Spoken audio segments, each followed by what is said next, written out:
Welcome to a brand new broadcast of the Big Brown Gadfly. I have not been doing many broadcasts with the Big Brown Gadfly in recent weeks and months because I've been really busy working on my education project. If you want to come to this station, the GK podcast station, every Friday at 7:30 p.m., we're doing a series on the Bible and education. So we're going book by book through the Bible and talking about what that book has to do with education. We did Numbers last week. We're doing Deuteronomy this week. So I have not been doing much of the Big Brown Gadfly, but I am on today because there is some stuff that is going on now in the Southern Baptist Convention, of which I am a part and of which my guest, Alan Atchison, is also a member. There's so much going on that we just have to talk about it. Right now, I know there's probably tons of people doing podcasts and video blogs, etc., about what's going on the Southern Baptist Convention front. But Alan Atchison is the editor of Capstone Report, and he really has been covering these things more closely than just about anyone I know, with the exception of maybe Tom Littleton. These are the two people who really know the ins and outs of what's been going on in the Southern Baptist Convention going back for several years. And they're the experts that you really need to turn to follow what's going on. Now, Alan Atchison is the editor of the Capstone Report, which can be found at capstonereport.com. And I really recommend that you go to that website if you want to be caught up on what's going on. But let me just first turn to Alan and say to Alan, there are so many things that are going on in the Southern Baptist Convention. We know that there's a Supreme Court case or decision that came down. We know that there's a lot of controversy around corruption in the mission boards. We know that the state conventions are corrupt. We know that Lifeway and the publishing racket is corrupt. We know the seminaries are rotten. We know that the Ethics and Religious Liberty Commission is a disaster. So why does plagiarism seem to be taking center stage right now? Why plagiarism? Why is that the issue that all of a sudden is waking people up where people weren't awoken before? If you can just give a review of where we're at and why all of a sudden plagiarism is in all the headlines. I think plagiarism has become the issue because it involves the newly elected SBC president. A lot of the issues are sometimes confusing, or they're very deep theological issues, or it requires people to understand the inner workings of a court case, like the one that just recently had the Supreme Court decision. So those require kind of a tight attention span, a willingness to put forth a little bit of effort. But plagiarism, stealing someone's words, borrowing them, and then probably even more importantly than that, lying about that to cover it up, which is what Ed Litton did. That's easy to understand. People can immediately grasp what's going on, and they know, hey, a pastor's not supposed to do that. A pastor's not supposed to steal someone else's words and pass it off as his own, which is what he has done multiple times. And I'm going to say it was not just the sermon on Romans. I feel pretty confident this dates back many years. I think more will come out in time about that. And I think then you go to the next phase. It's the cover up. It's sort of like going back to Watergate. We've been calling this Sermongate. Well, what was it about Watergate? More than the break-in, it was the cover up. And that's what ultimately Ed Litton has been doing. He told one story to the Washington Times that, we're going through web hosting change, and we took some old things down to save space, but you can find the old sermons up on YouTube, which is false. They took down the old sermons, left up the new sermons. Right. But going a little bit more further back, that statement of his conflicts with the one that was given the previous day by the elders of his Redemption Church that said, we took these old sermons down to protect from people who were trying to line our pastor. They can't both these statements can't be true. So I think I'm pretty safe to say the elders had no reason, really no motivation to protect themselves in the statement they issued. In fact, it kind of made them look bad. So most likely the liar here is Litton, because the statement he gave to the Washington Times is just absurd on its face, because we know some details are wrong, and since it's in conflict of what the elder said, Litton's a liar. And Right. whether Well, okay, let me we should just yeah. yeah, let me just sort of, so that if anyone is listening and they just don't know who these people are, I just want to give a real quick explanation, an index to what Alan is talking about. Ed Litton just got elected the president of the Southern Baptist Convention. It was a surprise victory. He's much more liberal than the other people who were running. And he just was sworn in 2 weeks ago. And almost immediately, he was brought to all of these different mainstream media networks like CNN and MSNBC, and he was cast as this foil against the evil conservatives in the Southern Baptist Convention. And then lo and behold, 7 days into his tenure as president, people find videos of these lectures that he's been giving, these sermons at his church, which are identical in nature to the sermons of the outgoing president, J.D. Greer. Is that a fair assessment? That's exactly Alan? right. And Yeah, and then when it was brought to people's attention, at first they ignored it, then it got more and more attention, and then all of a sudden a lot of the videos disappeared from the website, and then it became, where did the other videos go? Can we see them? How far back does this plagiarism go, right?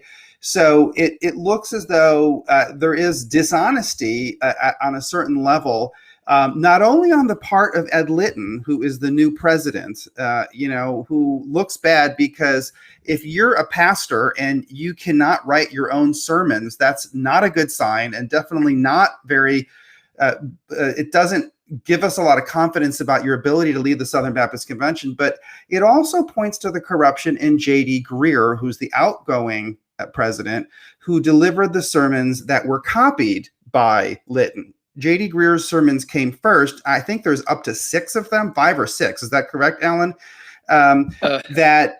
That seemed to be identical. But J.D. Greer came forward and said that he was not offended, and it was okay because he gave Ed Litton permission to use his sermons without acknowledging where they came from. And that, to me, that turns our perspective. Now, this is not just a case of plagiarism, as in Ed Litton stole someone else's work. Now we have to ask, why is it that these two men who are very powerful, an outgoing and an incoming president of the largest Protestant denomination, they're treating this dishonesty as if the only obligations exist between the two of them, and they're not treating this dishonesty as a dishonor to God and of a violation of the trust of their congregations. That, I think, is what is most disturbing. It gives us a window into the mentality of the people who are in power of the Southern Baptist Convention. They don't treat their offices as though they are servants of God and of the kingdom. They're acting as though the Southern Baptist Convention, the money, the audiences, the platforms belong to them. And so it's a question of, oh, I'm not offended that he stole my sermons. Well, it's not about you, J.D. Greer. It's about God, and it's about the people. Is that a fair assessment, Alan? How do you read it? No, I think that's exactly right. They've betrayed, in this case, Ed Litton betrayed the trust of his church by passing off this as sort of his original work. And some of these things, he's telling stories that were personal to J.D. Greer that as if they were his own. It's just, right. It's the wrong way to be. It's manipulative. And it's just, again, you've also mentioned it's dishonoring God. You're supposed to be someone who, as a pastor, who delves into the Word of God, who tries to explicate that and just make it the people able to grasp it. And if your 8-man study group's best idea is to repreach a sermon J.D. Greer did, well, I think there's something wrong with the method that you're using. Right. Now, I came out with an article because I'm going to be doing a whole series on the Southern Baptist Convention called The Total Depravity of the Southern Baptist Convention, because I think the only way to understand what's happened in this denomination is to turn to the Calvinist idea of total depravity, whether you're a Calvinist or not. The idea of total depravity is that humanity exists in such a state that they are so far gone, they are so wicked that the only thing that can bring them back is an intervention from God. And that's the only thing we can pray for, that God does something, some act that is so divine and powerful that it can actually shake everybody out to their foundations, because the denomination cannot self-correct. That's kind of what I've been working on. Now, I look at Ed Litton's statement, and there were 4 things in it that I think made his situation worse, and also prove the point that this is a denomination that is totally depraved and cannot self-correct and can only change if God strikes a fear into the heart of everyone through some disaster beyond anyone's control.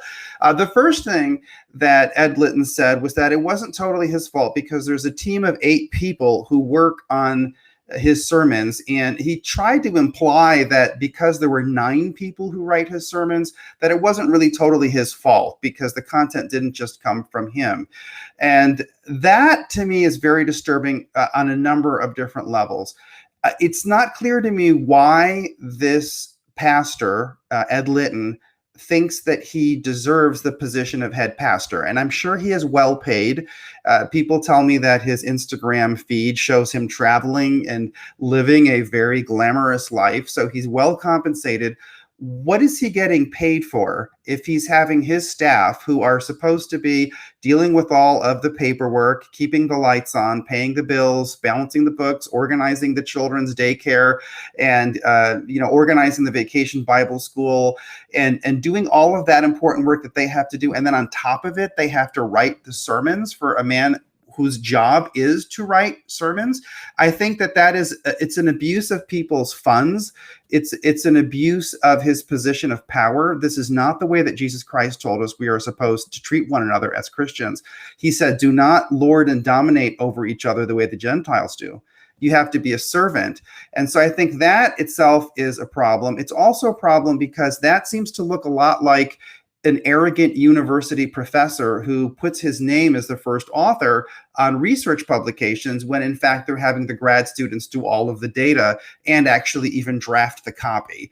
So I think that in and of itself it just got him deeper because it shows what's wrong with the Southern Baptist Convention. We have a lot of people who are in power who have a distorted, almost a perverted sense of why they are in power, why they are supposed to be getting the pay that they receive, and they don't seem to be accountable to anyone. The fact that you would, with a straight face, say, oh, my sermons were plagiarized, but it's really the fault of these underlings whom I've never given credit to, who are putting together my sermons all the time, even though I'm the one who's making in the big bucks and I'm the head pastor. How do you read that passage about the 9-person team? And he doesn't mention them by name. Is that correct, Alan? He just sort of says there's 9 people in his church who put together the sermons. How did you read that? Yeah, I think it's a bizarre way to study. Most people will do a Bible study in a group. However, in terms of preparation for something, whether it's writing an academic paper or whatever, people like to do that work on their own because you're going to be dealing with the ancient languages or things like that. So I thought it was a kind of a bit of a bizarre process. And it's also, it made no real sense in terms of, again, the committee's best idea was to repreach a J.D. Greer sermon. I mean, come on, there are better options out there. Adrian Rogers. I mean, come on, at least something that's a little bit older than Greer. But I think it does go to the celebrity culture that we're permeated in now. And you raised a very interesting point there. These church pastors in a lot of these larger churches are living a lifestyle is kind of shocking. They travel all over these places. They fly first class or whatever. There certainly is no vow of poverty amongst most of these Protestant evangelical mega church pastors or anyone who gets onto the circuit. And for Ed Litton now, he was the favorite darling, the candidate of the North American Mission Board. He was Kevin's candidate. They did everything they could to get him elected, and they flew him all over the country. It sounds like because he was at some Send conferences out toward the West Coast and I think in Florida. Well, early in this campaign, so they did everything they could to promote this guy, and I think it. I really think we have to look at that very closely to understand what's going on in the SBC. It's about power and it's about money.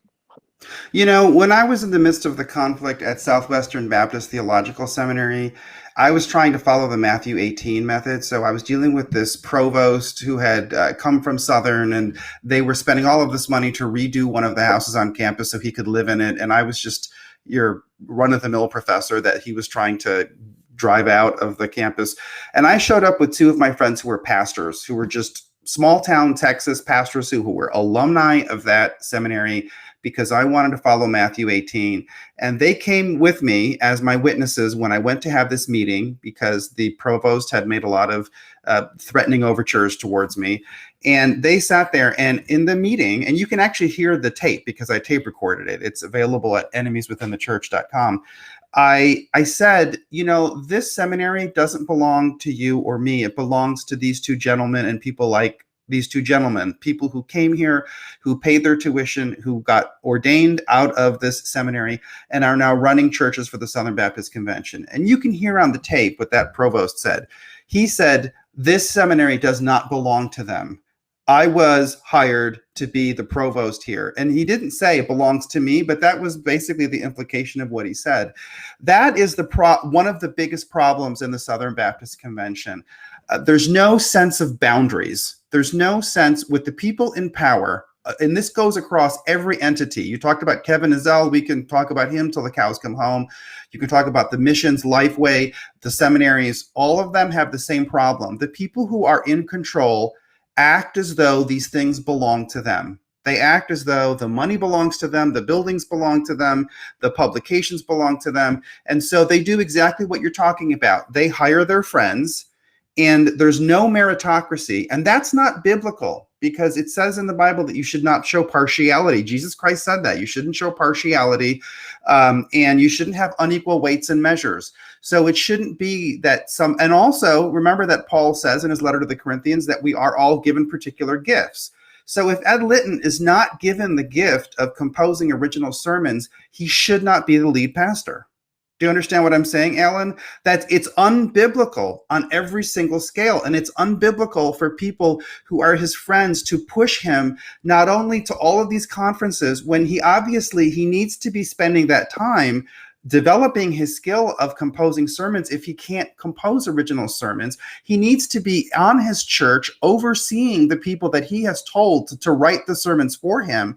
And not only are they pushing him to all these conferences, but then they pushed him on the entire Southern Baptist Convention, 47,000 churches. And this is not a man who God has given the gift of composing original sermons. He does not have enough of a command of the ideas and the biblical interpretations to be able to even just preach to his own church, let alone to lead our convention when there are all of these controversies about critical race theory and abortion and homosexuality and whether churches should close during COVID. What are the biblical answers to those problems, to those crises? I don't think that he has the gift or the ability to come up with an answer. And yet, because of all of these people pushing him through partiality and nepotism, now he is in a position, I think, to not decide anything. I think other people are going to be deciding for him, and he'll do whatever his handlers tell him to do. So that's frightening, because then even the messengers who in good faith voted for Ed Litton at the conference, they didn't vote for what they thought they were getting. Do you know what I mean? He had been misrepresented to them. They thought they were voting for someone who really had the mental capacity and the spiritual gifts from God to be able to lead people and articulate what the biblical answer is to the life challenges that we have. That's certainly how J.D. Greer presented him to the world. And now they were lied to, because actually he's not somebody who's been anointed in that fashion. Is that how you would read the situation, Alan? What do you think? Well, one of the first thoughts I had about Ed Litton when it dawned on me on that Sunday and Monday prior to the convention that, wait a minute, this guy could win. It hit me. His candidacy was the Southern Baptist version of Joe Biden's candidacy. Yes. They sold the SBC a bill of goods. They pretended he was a moderate when that in terms of Biden, they pretended Biden was moderate when he was very much a rabid liberal. He has diminished mental capacities and all of these things. Lytton is sort of the Southern Baptist version of that. He's a likable guy. That's how he comes off. It certainly is in contrast to the other candidates who are in the race. I'm not saying they're not likable, but Lytton's kind of got that kindly uncle, grandfather type of thing. And so he was disarming to people. So it hit me. This is the Joe Biden type of candidate. And people were fooled because I've had it relayed to me that people were walking around saying, well, we can't decide whether we're going to vote for Moeller or Lytton. And you just scratch your head. This is how uninformed many of the people were. They avoided the two real conservative candidates in the race, Adams and Stone. And even Moeller would have made more sense for most people than Lytton. Lytton certainly was woke. He had run as a really a woke candidate. So the entire candidacy was a fraud, and we find out now he's a fraud as a pastor.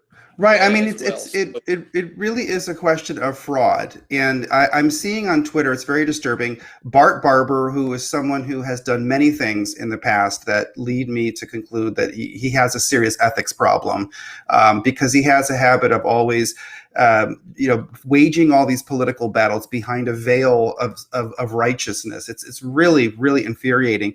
But he was on Twitter going around saying that while he doesn't agree with what Lytton did, Lytton shouldn't resign because plagiarism doesn't violate the Baptist faith and message, which is such a completely unchristian response to this.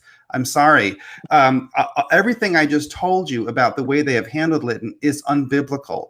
It showed partiality. He was not measured with the same weights and balances of other people who had greater talents than him. It's clear that they were trying to push someone who had not been anointed with the gifts that they were expecting of him, that voters were expecting of him. So this was a huge dishonesty to everybody. And quite frankly, his liberal views, while I don't agree with them, those aren't as important to me as just the fact that they had to engage in such dishonesty to put this person, to force him onto the convention. And, what really I draw from this when I see how he has over 45, he admittedly had over 45 videos that he had to review because a lot of the content was taken from someone else. This is somebody who does not have the intellectual fortitude to come up with his own ideas. So where are his ideas going to come from? They're going to be handed to him. They're going to be given to him by people who are handling him. The people who put him in power are basically going to be dictating to all of us which way the Southern Baptist Convention goes. And that is very frightening because that is not what the people voted for. As you said, they were sold a bill of goods, and that's wrong. And that opens up to another issue that came up with this, because I think this plagiarism issue opens up the window into so many of the problems in the Southern Baptist Convention. I'd like to talk about the guilt of Jd Greer in this, and I'm wondering why people are not bringing this up more often. I did see Terry Green commented on this on Twitter. She was noting the fact that Greer, it does not look good in all this because it is not appropriate for someone who's been given that very weighty, important role of a pastor of a large church and the presidency of the Southern Baptist Convention. It doesn't look good that he is claiming that he just gave someone permission to misrepresent himself to his own congregants as the author of something that he didn't write and he didn't compose himself. That is not right, because Jd Greer cannot give someone else the permission to sin. He can't give someone else permission to lie to his congregation. He does not have that kind of power. Okay, so people who are involved in the Southern Baptist world, we have to understand this, that this is depraved. This is perverted. The way that this is all being run is God has delivered us over to a depraved mind where people think that Jd Greer can give Ed Litton permission to sin and to deceive and to defraud the people that God has entrusted them with. That is just, it is sick. And I'm wondering why people are not looking closer at J.D. Greer's role in this? Why is he not coming under the same criticism that Litton is? He's escaping much of it because he's out of office. There may be some things there, and there's always always have the thing that he can always say, well, I didn't know he was going to truly say, use it word for word. So I just said he could study it and utilize it and build something around it. And that would have been okay. So Greer always has that level of plausible denial. And he's out of office. Litton's the guy in all. There's a much higher burden on him. And people are naturally going to hold him to a higher standard. So what he's doing right now, again, the plagiarism was in the past, although Justin Peters found some plagiarism in the Sunday sermon. But putting that aside, plagiarism was in the past. The lies were this week. I think focusing on that, no way you can say a pastor who is lying to the Washington has not done himself. And going to what you mentioned about Bart Barber's comment, it was shocking that his whole argument was, it boiled down to, I don't like what Litton did, but I don't want the Conservative Baptist Network vice president to become the president. So his whole argument was a consequentialist, ends justify the means kind of thing. I don't want the to win, so Litton doesn't need to resign. That's hogwash. Well, and it's depraved. And Bart Barber was an Ethics and Religious Liberty Commission fellow. He was a trustee of Southwestern Baptist Theological Seminary. He's the pastor of his own church, and he was on the resolutions committee this year. This is sick that somebody who would use this logic is in a position of leadership. Not to mention that Candy Finch, she brought up something about, I don't want to get into all of that necessarily, because I want to make sure I would have all the facts with me in front of me. But the fact that you have someone who is in a leadership position like that, who abuses the platform that he has to completely distort the morality and the logic and even the reasoning behind the Baptist faith and message, I just think that is it is demented. I mean, he said in one of his tweets, well, it doesn't really matter because the presidency doesn't have that much power. The president of the Southern Baptist Convention doesn't really do that much. Well, if that's the case, then why is he so concerned about the Conservative Baptist Network gaining the office of the presidency? Number one. And number two, if all of these positions didn't have that much power because the Baptist churches are supposedly so independent, then why is he occupying so many positions? Why doesn't he go home and pastor his own church? It doesn't, it's really strange, the logic, but it's not unexpected. And it's not something that the Bible failed to warn us about. The Bible never failed to warn us that this would happen within the church. We knew that this was going to happen. And that's where the Southern Baptist Convention is at. It's very disturbing. Now, I do want to also talk about the content, particularly of the Romans sermons, because I think this also gives us a window. I don't think that the controversy would have boiled over this hotly if the plagiarized sermons had dealt with something like John 3:16, something that is so completely accessible to everyone. John 3:16, God so loved the world that he gave his only begotten son for those who believed in him. That's something, if you were to give a standard sermon like that, and then maybe you had the same jokes and you had the same tempo and you had the same lines, I think that probably people wouldn't have gotten as outraged. But the actual sermon, the first one that came to light, the one that Ed Litton plagiarized about Romans 1, was so strange. The theology of it was so specific and bizarre. It was J.D. Greer, if we just look at this objectively, he gets up there and he tries to argue that Romans 1 shows us that the Bible only whispers about sexual sin. And then he draws the conclusion that it doesn't single out homosexuality, but actually the people who are really most to be worried about this are the people who are involved in religious materialism and the wealthy and powerful people within the church. This is completely at odds with Romans 1. And in fact, in the sermon that J.D. Greer preached, there was something to the effect of heterosexuality is not more favorable than homosexuality, which is ridiculous. Romans 1 talks about the fact that you can see what God intended for us by the way that he designed our physical creation.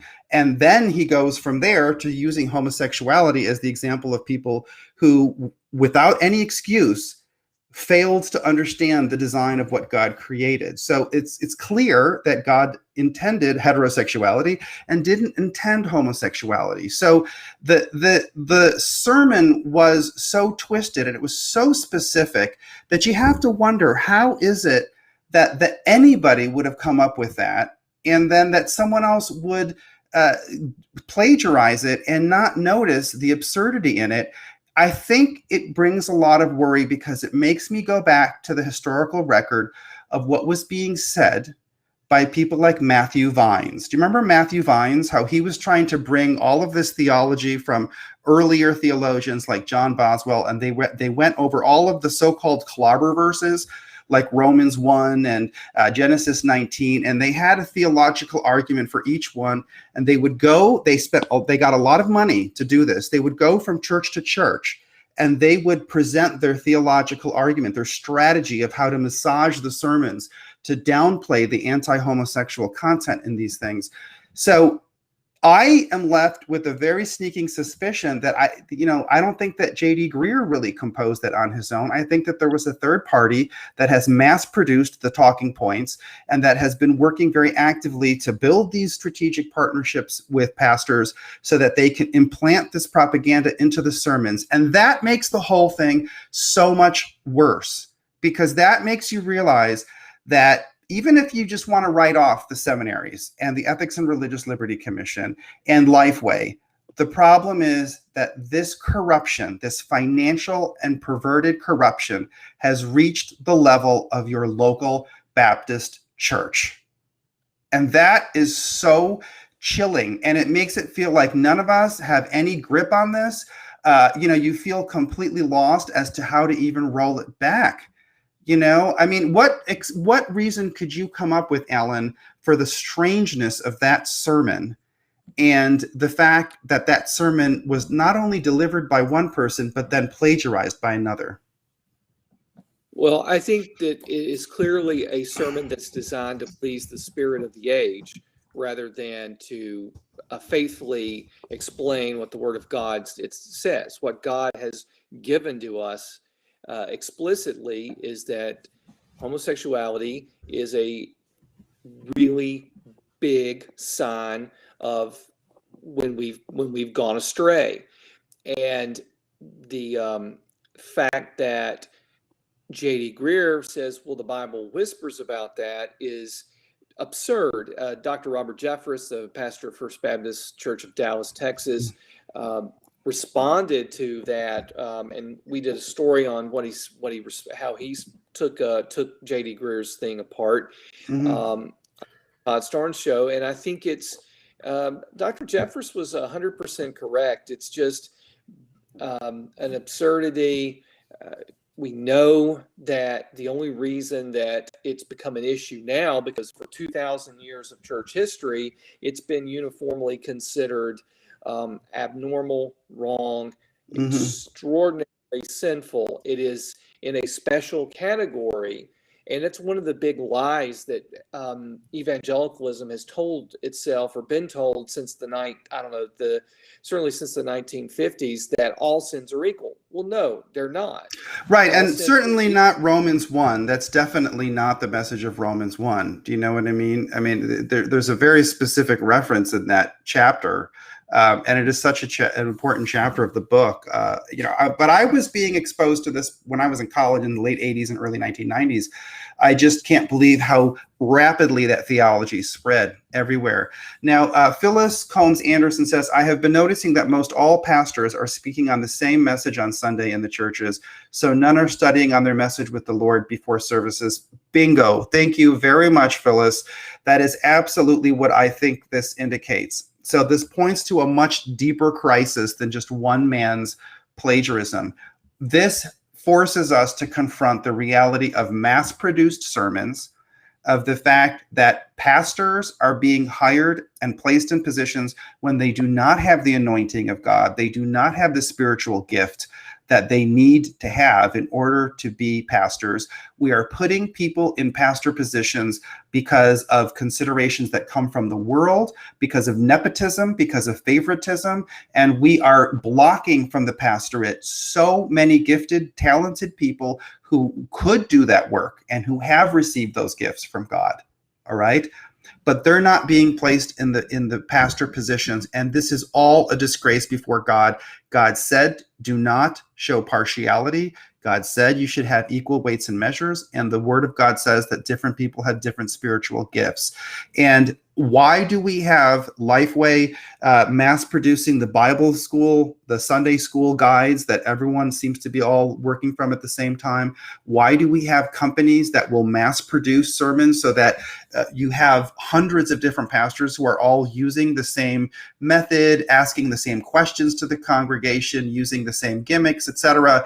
The lack of originality is not just an editorial or cosmetic issue about, well, they need to work a little bit more on their style or something like that. It actually reflects the fact that we are dishonoring God because we are discriminating against the people that God actually did give these gifts to. And we have a lot of people in the pastorate who are not qualified. They're not anointed to be there. This points to a problem with the seminaries. So I want Alan, if you can speak to what is going wrong with the seminaries and the mission boards, because what role do those entities play in getting the pastors in the positions where they end up being stuck, having to come up with something on Sunday, not having any of their own ideas, not having that gift from the Lord, and then having to turn to some outside source to give them a mass-produced sermon? What is the role of the mission boards and the seminaries? Well, I think there's one thing that we can see, certainly in terms of trying to relate to the Cults and Religious Liberty Commission. They would react to a political event or a social event and put out some talking points, and then you would find lots of pastors regurgitating that stuff shortly after. I also think the seminaries have been turning out a group of people that are more hero worshipers rather than pastors. I think there's that's one of the biggest problems in evangelical culture in general, and I think it's become even more so coming out of these seminaries right now. So I think that's one of the reasons we get people who are not really trained in the way that previous generations of pastors were. And I think I can tell you that being on the inside, having been on the inside of the seminaries, we're not churning out curious people. Okay, we're not churning out graduates from the seminaries who want to go there and get to the deep answer of what the Bible says.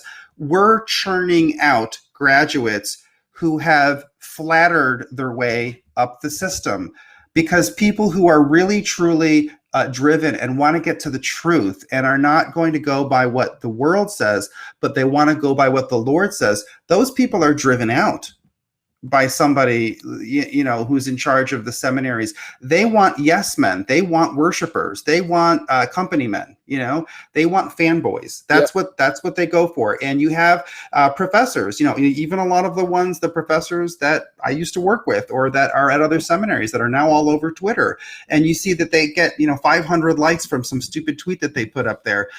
That's the kind of culture that is producing our present day seminary graduates. If you are someone who questions the seminary, if you question the other entity heads who are friends with the people who are running the seminary, you will not graduate from that seminary. They will drive you out. I'm on the phone constantly with people who have been driven out of the seminary, who've been targeted and harassed and bullied, and often students are harassing them, and they're doing it in conjunction with the administration and the faculty, because we've become a cult. and we've become a cult of personality. And you have someone like Al Mohler, who's been the president of Southern for 27 going on 28 years. You have Adam Greenway, this man who, his minions like Colby Adams, they go around and they police what everybody is saying publicly. There's no freedom of speech. I mean, literally, when I was at Southwestern, at one point they called me in and they said that I had to run every single public statement that I wanted to make past Colby Adams, and he would have the right to say whether or not I was allowed to say that. And they told me to lie. They said that if a reporter contacts me and asks me to do an interview, and then I go and I turn to Colby Adams and I say, am I allowed to do this interview? And he says no. The dean told me that I should ask Colby, how do you want me to communicate that to the reporter? It's absurd. There's no freedom of speech, so there's no curiosity. I mean, you're weeding out all the people who would be the best who would have original thoughts, who would be really well connected with the scripture. And so I think people are graduating from the seminary, and even when they get into the pastorate, they're still in that mode of having to copy what somebody else says. That's how you ended up with somebody like Ed Litton. I mean, am I reading this correctly, Alan? What do you think? I think that you've hit on something there about how this kind of type of culture of authoritarianism in the seminaries, it's very similar, it sounds to me, from stories I heard about the independent fundamental Baptist seminaries a few years back. If you hear students who had gone to Bob Jones or Pensacola Christian College, a lot of them would tell stories like, if you don't do exactly whatever, and if you don't do everything to please the leadership, they will persecute you, and then other students will join in, and it all becomes a pile-on. Right. The only way to get ahead was to kind of conform to exactly what they wanted. Well, in the situations of what we're seeing in Southern Baptist, it goes back to that 11th commandment, the company men type of thing. It's all about keeping the cooperative program dollars flowing. It's big business. So yeah, in many regards, that's how we got Ed Litton, someone who is not qualified to be a pastor. He's SBC president, simply because Kevin Ezell, who controls a $125 million a year budget, was willing to do the work to get him elected. It comes down to just that fact. Plus, only like 12% of Southern Baptist churches bothered to send messengers to the annual meeting in Nashville.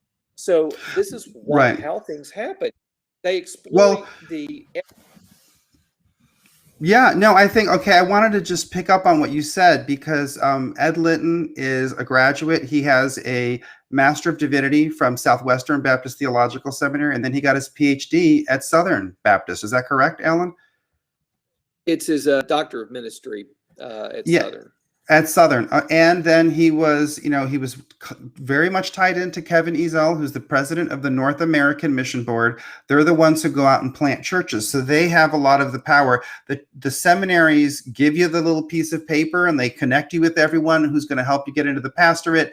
And then the mission boards are the ones who then feed people into the churches. Now, they're mostly focused on planting churches, but they have a lot of power to get people into pastor positions. And so what this has become, it's become a game of who is best connected with the people running the seminaries and running the mission boards. And if you cross them, the way Will McRaney got on the bad side of Kevin Ezell, then there are consequences to your career. And the problem for the kingdom is that we're making the decisions about who gets to pastor churches and who gets in those positions according to whether people in charge of seminaries and mission boards like them, not over whether God really wants them to be in that position. And it's a major crisis. And I think that this plagiarism issue, this now makes this upfront and clear so people can see it right in front of them. This is what it looks like. This is what total depravity in a Christian denomination looks like. You have someone who has been put through this sausage grinder. They have ended up in a position that is completely a poor match for them. They have nepotismed and flatteried their way all the way to these high positions, and then they can't come up with a Sunday sermon. Now, Greg Olson brings up some great things. He says the second part of Romans 1 talks about the heathens who have denied God and therefore receive God's wrath. And then Romans 2 goes after those who claim that they follow him. All have sinned and all fall short of the glory of God. Romans 3:23, and also there is no one righteous, not even one. Okay, thank you very much, Greg. And I very much appreciate your point that it's definitely, we don't want to say that anyone is free of sin. It's certainly not the case that just because you're heterosexual, you're not free of sin. That kind of goes without saying. That's an important thing to remind ourselves.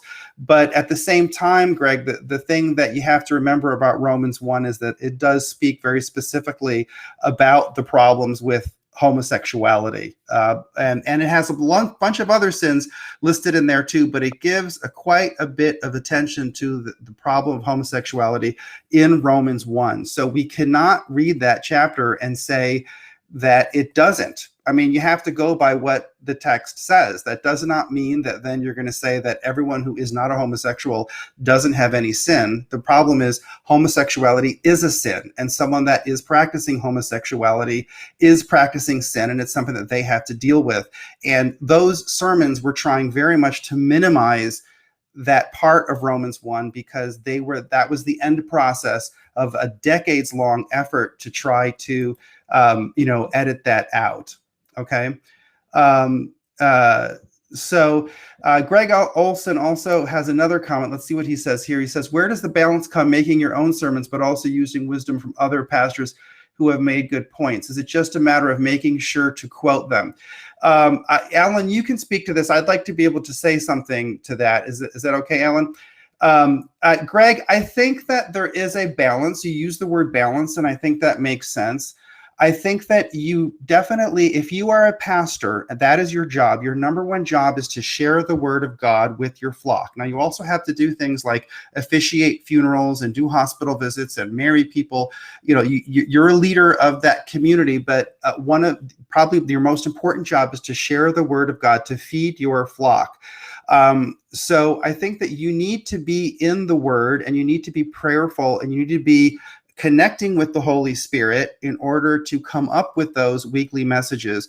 And that's not happening if, in fact, you're just downloading notes from someone else. You're skipping the whole process of prayer. And unfortunately, if, let's say, Ed Litton had done that and had been honest about it, if he had told his congregation and told the world, I'm basically going to deliver 46 sermons, which I downloaded off the internet, that would be one thing. But he was not upfront about it, which then makes us have a question about, is this somebody who really can be trusted to lead the flock? Does he have enough of his own original ideas so that when he's confronted with a question that needs a biblical answer, is he going to be able to come up with that answer himself?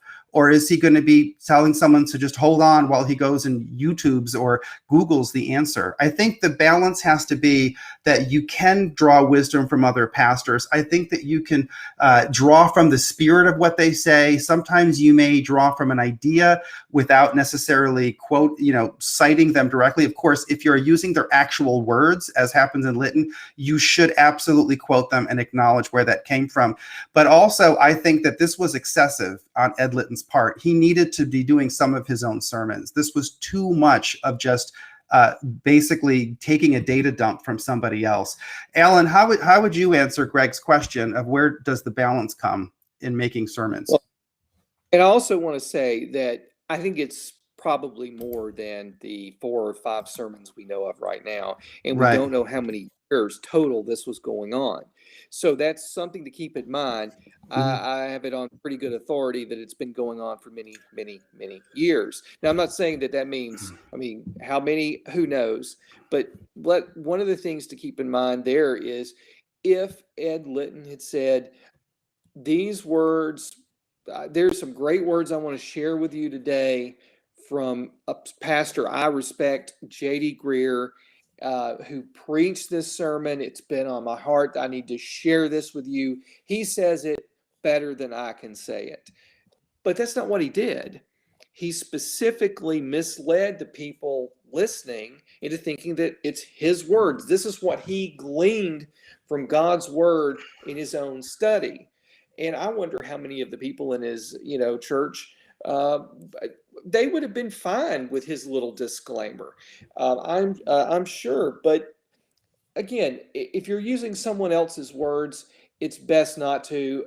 Particularly, I think when you're using stories and illustrations, that some of them seem kind of personal to J.D. Greer. It just seems wrong to tell him yourself. It's better to say, "Hey, I heard this great illustration," and then use that explaining it where you heard from. It takes 2 more seconds. It's not that complicated. But again, if it, so a lot of the reaction to this by pastors were, well, it's no big deal, it's we're all in this together, we're all pastors, we're trying to share the word of God. Well, okay, assume for a moment that's true, and that's your goal. You just want to try to find the best way to explain something. Okay, why lie about it afterwards? Right, and I think that the pastors who are coming forward and saying, "Oh, this is no big deal," they are just a reflection of the depravity of this denomination. It is not acceptable that people think that this is normal. When you place a pastor in a position with a congregation, you are not a hologram. You are not a pretty face who's just there to sort of show up and look good in a suit. You are there to be a real flesh and blood person who is a leader, who is a part of their lives. And so when you are standing before them and sharing the word of God, it should be something that's personal, that there should be a personal touch. And it's not healthy for us to have mass-produced sermons where there are tons of people who are just sort of in a rote fashion delivering, content that was developed somewhere else. I'm sorry, what were you going to say, Ellen? To say, I really like your description, the total depravity of the Southern Baptist Convention, because look, I'm not a Calvinist, not Reformed, but the thing that I think Calvin got right was under of human nature. It's depraved. It permeates who we are.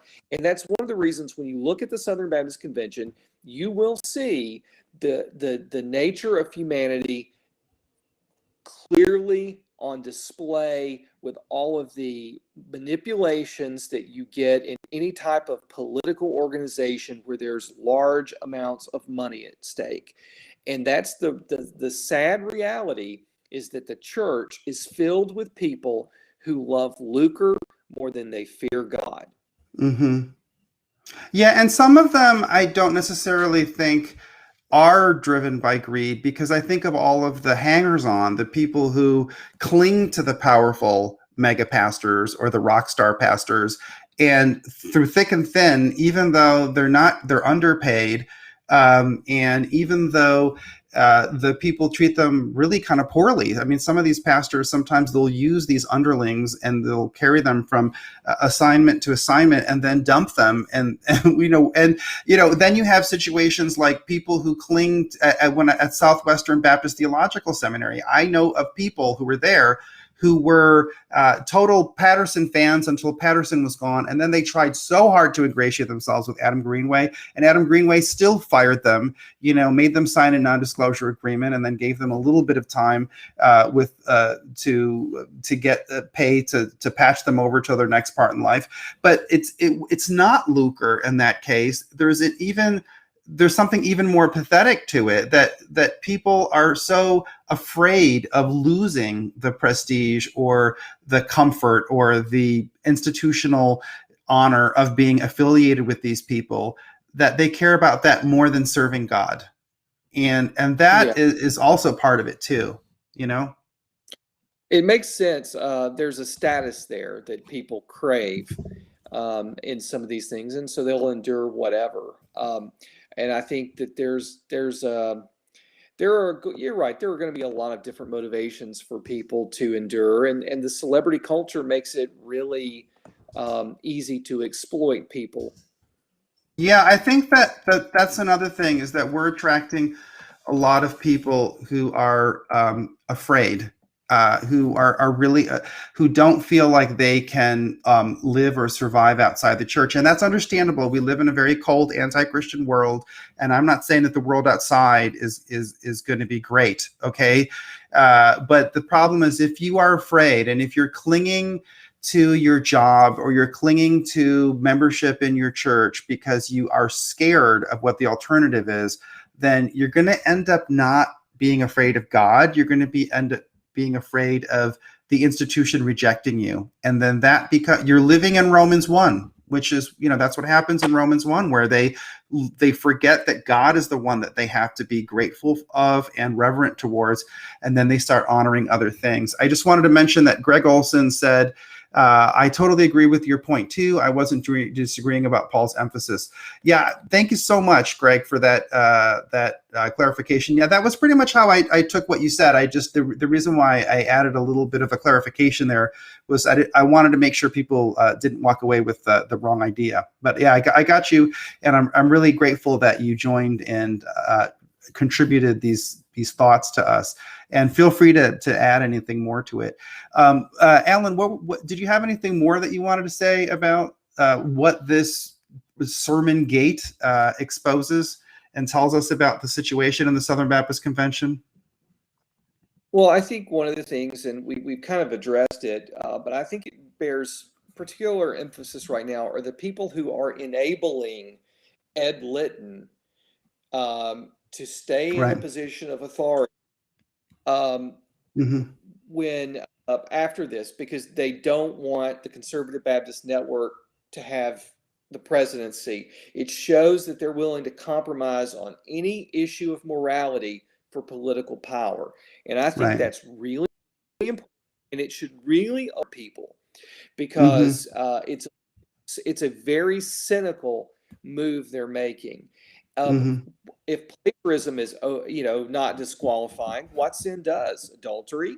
I mean, he's not the pastor of the SBC. Why would that do it? So if they make an allowance for lying and plagiarism, what else can we accuse in the SBC president?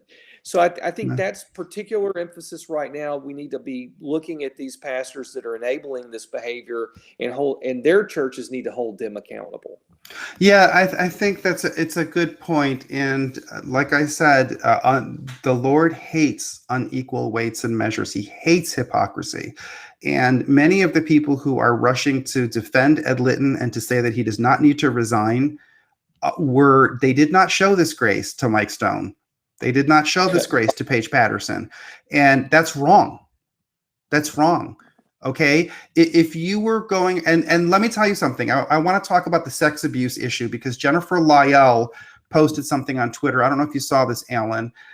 She is one of these people who has gotten a lot of attention for her allegations about sexual abuse going on in the Southern Baptist Convention.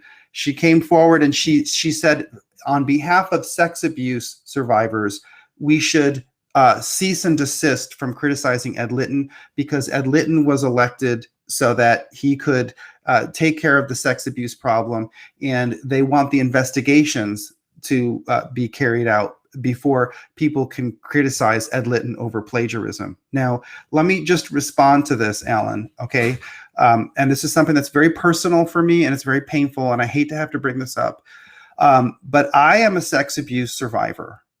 All right. I am a sex abuse survivor. I survived 15 years of sex abuse in many different forms, and it weighs on you for your whole life.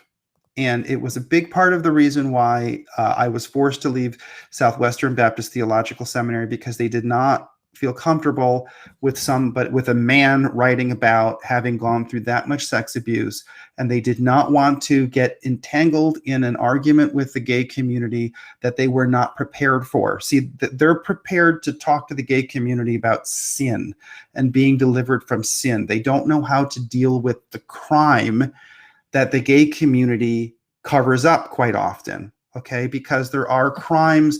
The gay community is not different from other communities. They have their people that they protect. They have their ugly realities that they don't want people to talk about, okay? So I wrote about that And I have not just been someone who goes around whining about what happened to me. I have worked very hard, and Ellen can support me in this. I have put resolutions in every year for 3 years in a row to the convention to try to address this structurally. Okay. I put in a resolution to defend reparative therapy or conversion therapy, whatever you want to call that, because for same-sex abuse victims, this is a very important issue. One of the things that happens when you are a same-sex abuse survivor is you often have a question about your sexual identity. So these bans on conversion therapy are anti-survivor. They bring more abuse upon people who have survived sexual abuse. Okay, that I also put in one to try in 2019 to fight against non-disclosure agreements and to fight against retaliation, because that's a major part of how sex abuse is covered up. And then I put one this year about the need for transparency, the need for the finances to be opened up, the need for all investigations to be conducted in a way that the whole community of Southern Baptists can keep an eye on these things. All of those resolutions were shot down. Those issues that I was trying to deal with in those resolutions, those are vital to deal with. If you don't deal with those, you're not going to be dealing with sex abuse, if you know what I'm saying. So for Jen Lyle to say that on behalf of sex abuse survivors, we need to not worry about transparency and not take a proactive position on trying to rein in people who are not being transparent, people who are deceiving people who are hiding things from everyone. All of that contributes to the problem for sex abuse. You can have an investigation of the cases that already happened. And a lot of these investigations that Jennifer Lyle and other sex abuse survivors are calling for, they happen to be very politically specific. They're only asking for conservative people who are enemies of their friends to be investigated, and they will never investigate Southwestern Baptist Theological Seminary. I've even brought other cases before, and no one will ever take those up because Adam Greenway is seen as an ally of these professional advocates of the sex abuse industry. It is depraved for people to say that somehow in the name of sex abuse survivors, you should defend Ed Litton and not investigate what the heck was going on with him and Jd Greer and their dishonesty before the people. Because if we can't trust them to be honest about delivering sermons, how the heck are we going to trust them to be honest in conducting or overseeing an investigation into sex abuse? What evidence do we have that they will be forthcoming if there is evidence that one of their friends is implicated in some of these things? And, Rachel Den Hollander, she likes to talk about independent investigations. Look what happened at Jd Greer's church when there was an independent investigation. Jd Greer's church hired the independent investigator. Julie Roy's had an article on her blog saying that that's not really an independent investigation. Is that what's going to happen here? Or is Ed Litton going to hire the independent investigator and then pick who's going to be investigating and pick who they will be investigating? That doesn't sound like that's good for sex abuse victims. That sounds like that's going to perpetuate the non-transparency and the culture of retaliation that actually makes sex abuse much worse. What do you say to that, Ellen? Well, I think if they should be wanting to have someone leading and appointing a committee for investigation that actually has a track record of integrity. That's not Ed Litton. So if they really want an investigation that would have the moral authority to carry through reform, they need another president. Unfortunately, they're more committed. A lot of these people are more committed to a political narrative than doing the right thing. Ed Litton should not be overseeing anything at this point. They know it. Everyone knows it. But they're not going to do the right thing because, again, for some reason, the narrative matters more than integrity. And I think it's terrible for sex abuse survivors, male, female, gay, straight, sex abuse survivors, I think, suffer tremendously because of all of this corruption in the whole discussion. Let's face it, okay, with the number of people who were sexually abused, and just to give you a sense of the scale we're talking about here, the Houston Chronicle came up with, what was it, 700 cases over 20 years. The Boy Scouts came up with 12,000 cases.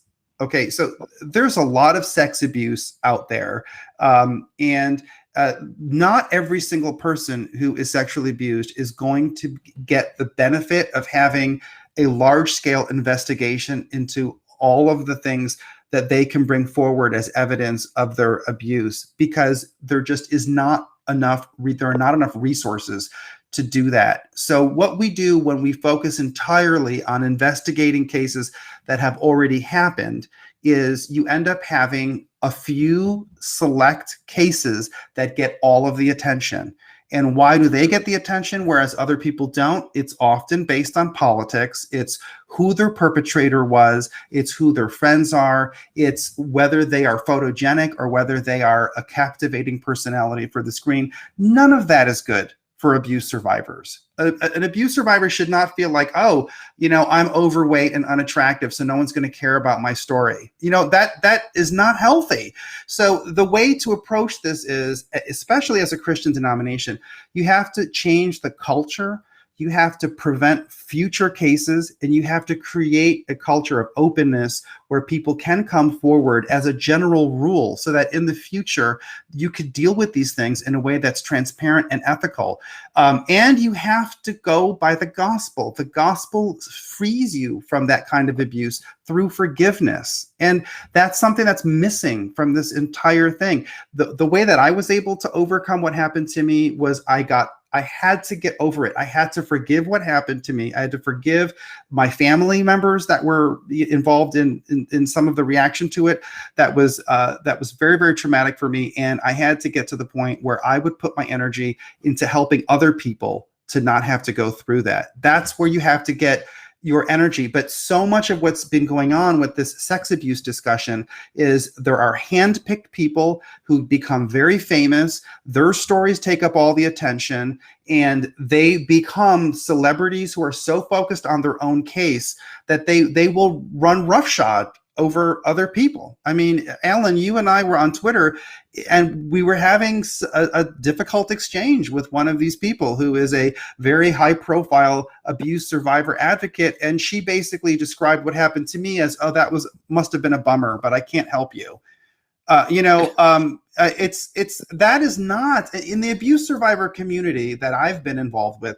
That crosses a line.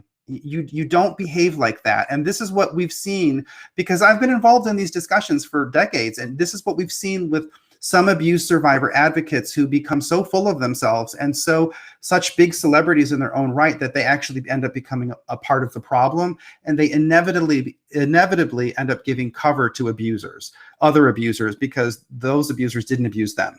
So I just want to bring that up, because that ended up being thrown into the debate in the last couple of days, because Rachel Denhollander and Jennifer Lyell tried to get all of the attention back to sex abuse. Rachel Denhollander releases a letter from 2002 about Ronnie Floyd and this Catholic bishop. It had nothing to do with anything, but obviously they want to change the topic quickly, because they're trying to protect Ed Litton. I'm looking at this subjectively. I absolutely do not want to protect Ed Litton, because somebody who lies about 45 sermons or who is dishonest about that is not someone that I think I can trust sex abuse survivor testimonies with, and I don't trust him to be able to appoint a committee to deal with this, and I don't trust him to be able to give a biblical message to help people who have survived that. I think that's a very good point. He's shown himself to be untrustworthy. And if you really want reform, you really want transparency, it's not the guy who hides 143 sermons at the first sign that there might be possibly something wrong. A lot of the political talking points in this entire saga has been, well, Ronnie Floyd this or that. Look, Has he handled everything perfectly? Probably not. Hmm. But you have to ask yourself, why are they so intent on destroying Ronnie Floyd? And I think that that's a question that we really need an answer to. Is it that is it for the sex abuse stuff? No, I doubt it. I think there's more to this. I think it's highly political. I think that some people want to get him out so they can Hmm. get another person in there and completely dominate the SBC.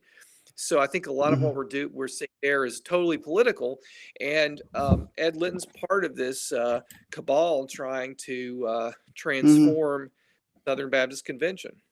Well, and Greg Olson brings up a point. You can go after people like Paige Patterson and Jerry Falwell Jr. for sins, but not Lytton. Absolutely, Greg. And Yep. I think that whether it's abuse survivors or people who get mistreated at their job or people who get fired and defamed or they suffer defamation or they suffer some spiritual abuse or they're put through the ringer and bullied in these entities, all of these different people all suffer when we have people in leadership who are not qualified, when we have people in leadership who are deceitful and more after power than after serving God, when people lose sight of the Bible, all of these different victim groups lose out. Racial minorities who suffer racial discrimination, they don't benefit from having someone like Ben Litton in charge of, or I'm sorry, Ed Litton in charge of racial reconciliation. You need people who are going to do things by the book, and by the book means by the Bible. You need people who are going to be honest and forthright, and it does not make sense to show partiality, to say, Mike Stone speaking in a supposedly flippant manner to a victim is so that's the end of the world. But then Adam Greenway and Colby Adams treating me the way that I was, where I was lost my job for writing about sex abuse, that's okay. And by the way, Colby Adams got on Twitter and said that I was a liar and making up crazy conspiracy theories about him and Adam Greenway. And that's how sex abuse survivors are treated when they're not part of the favored class. When your perpetrator or the person who was doing something mean to you is an ally, and it's not politically convenient to make them into a boogeyman the way that they did with Paige Patterson and Jerry Falwell Jr. Certainly Jerry Falwell Jr. and Paige Patterson, if they did something wrong, then, people should hold them account if that is in fact what happened. I mean, I wouldn't put them on the same plane. I think those are two very different cases. But yes, you should hold them accountable, but then investigate everybody.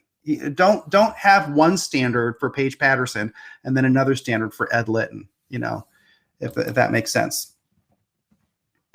I think that's right. And I think the double standard is always there because it's Right. always highly tribalistic. And I think Mm-hmm. that's where we ended now, is that there are factions. And I'm not sure how you actually heal that, because in the SBC, because there are very few people who want to do the right thing on the various sides of the issue. It's Yeah. highly political. Well, listen, you've been in the fight longer than most people, Alan. You're one of the really faithful warriors on all of this. You're just someone that I really look up to in terms of the fact that you've been fighting this for so long. Do you think that this Sermongate, this controversy over plagiarism, does it have enough legs to really get us to the kind of reforms that Randy Adams was talking about in his campaign? It has the potential, Mm-hmm. but it's going to require people to be committed. It's going to require people to put pressure and do the right thing. There's a high level of complacency. If people want reform, they're going to actually have to demand it. They're going to have to start Mm-hmm. shutting down cooperative program giving. They're going to have to make the effort to get to Anaheim and Mm-hmm. deny Litton re-election, because I don't think he's going to resign. I think feels like this will all blow over. But the truth is, I think there are a lot of sermons out there that people are going to be learning Mm-hmm. about. And I just don't know how, since we know he's done this repeatedly and he's proven himself a liar because he lied to the Washington Times, I don't see how he survives, because every action he takes should be repudiated by the people of the Southern Baptist Convention. Mhm. But they can do it if they want, if they will hold people accountable, if they will make the effort, speak the language they understand, which is money. Mhm. Then we will see the entity leaders come up, because I think that that's really the only way. It's going to take someone like Al Mohler to come out and say, hey, plagiarism is wrong. I've looked at this. This is inappropriate for a pastor and president of the Southern Baptist Convention. It's going to take that kind of thing to and make a and he difference. and he needs to resign. He needs to resign. Yes. I think there has to be a pressure campaign to have J.D. Greer resign as well, from his. This was dishonest, it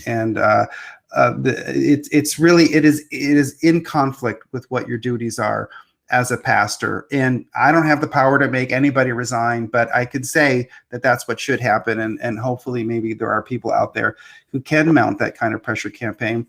I want to close by saying that we're going to have more discussions about the total depravity of the Southern Baptist Convention, because we've just scratched the surface here. But if you are out there and you are worried about what's happening with the Southern Baptist Convention, I just want to speak straight up to you. The idea that you're going to withhold cooperative funds that go to the Ethics and Religious Liberty Commission, but you're going to continue funding the seminaries or the missions, that doesn't really work right now. Every single part of the entities are corrupt. They're all being run by the same clique of people. You're not really going to accomplish very much by continuing to fund the seminaries, but then withholding your money from the ERLC or from other things. The state conventions all have a lot of problems because they've all been infected by the same people. And now, as you see in these sermons that were delivered at local churches, very often local churches have been drawn into this web of distortion and corruption. So you're going to have to be very, very tough with your money. If you do have a good pastor and you're in a good congregation, you have to consider withholding all of it. You really do, because these people are not going to give up power. They're going to pull every single parliamentary trick you can possibly imagine to prevent anyone from getting in power and actually authorizing true scrutiny of their books. They're not going to open up the book so we can see where they've been spending money. We're never going to know what all collusion went into all of this. We'll never get to the bottom of the sexual abuse cover-ups with these people in power. So you're going to have to do things that will force people out of power. And the way to do that largely is to cut off the money. Alan, do you have anything to add to that before I let you go and ride off into the sunset? I do think money is the only language most Right. of the people in upper echelon of the SBC understand. You have to give a certain amount of money to qualify for messengers. So if you're wanting to reform the SBC, you're going to have to give some minimal level. But this was one of the things that during the conservative resurgence was discussed. And, a lot of churches gave the bare minimum, or they gave it to a specific seminary or program or Lottie Moon to pay for missionaries overseas. There are things you can do that are very targeted to make sure you can go. But you do need to kind of pursue a dual strategy, not restricting giving through the cooperative program is one way to speak a language that will quickly get their attention. And then also too, if you need to invest some bit of your church's money in getting to Anaheim. That's where the next election is, and that's where you're going to have to stop everything that's going on by the woke faction of the SBC, or the convention is completely lost. Right. Well, okay, you bring up a good point there. I mean, maybe there has to be some organized way of saying we're not going to give money and you still have to let us go to the convention. I don't know. Just show up in big force and refuse to leave the premise. I'm a big candidate of saying every single penny you give them, it's going to end up in the wrong hands. I can't think of, so if somebody were to say, look, my church, we don't want to deny money to causes that are really good, that have been doing a good job the whole time, that I know are not under the power of wicked people, where should they put that money? Well, look, even the International Mission Board had that diversity training that they scuttled once it was reported widely. Right. There are lots of problems. Look, I've heard lots of problems about the IMB too, but you can always do the Lottie Moon offering at Christmas to help pay for missionaries overseas. That's one way to do it. And if you want to take that money that you would give to the cooperative program, there are other good seminaries out there. I think Mid America, where the vice president of the SBC right now sits, who is a man of color, who the white woke folks are preventing from becoming president, ending at Lytton. Right. That's a place you could give. It's not through the cooperative program. Just give that money you would give the CP, give it directly, give to Lottie Moon, and you'll have your messenger slots, and you can go to Anaheim and protest vote, and they will get the message once they see that CP giving go down. There's just some options. There are other things you can people can talk it over, strategize, but there needs to be some sort of effective method right here to register disdain for what's happening, because Ed Litton is a disgrace. Yeah. Well, also the last thing I'll say, and I promise this is the last thing I'll say before we go off. Also, go out there and look up who has been blacklisted or shunned or exiled. You can find us on Twitter and on Facebook, etc. Reach out to those people and bring them to your church and have them give a talk. Instead of just turning to the list of speakers that have been approved by your state convention or by the Ethics and Religious Liberty Commission. Show support to the people who have stood up to the people in power up until now. Thank you very much, everyone. The Big Brown Gadfly will be back up soon because we're going to be doing a whole series on the Southern Baptist Convention. I want to thank everyone who joined us and who brought in comments. And thank you so much, Alan. And I'm going to keep an eye on your website, Alan, not alanatchison.com. I'm sorry. It's capstonereport.com. That's where people can find you, right? That's it. And I appreciate you having me tonight. And I enjoyed the conversation. All right. Thank you very much.